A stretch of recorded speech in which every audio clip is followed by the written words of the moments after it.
is, first is ang atua Butuan branch owned by Mang Jose and Gladys Duya. Pakpakan nato sila, B, para na-welcome po nato sila. Kagwapa ni Mang Gladys. Green na lang yung kulang. Power Ranger na mo. Tapos, ang pinakalitas, actually, wala mang gud rin si Tandag. Ambot ani si Tandag ba? Asa ni? Namaligya pa. Iharang anak ang naadiriya.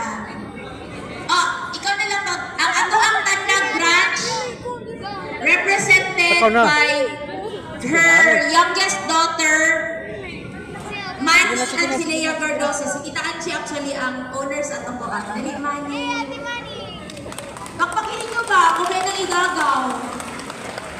Akong anak-anak. Akong pinaka-bright nga igagaw.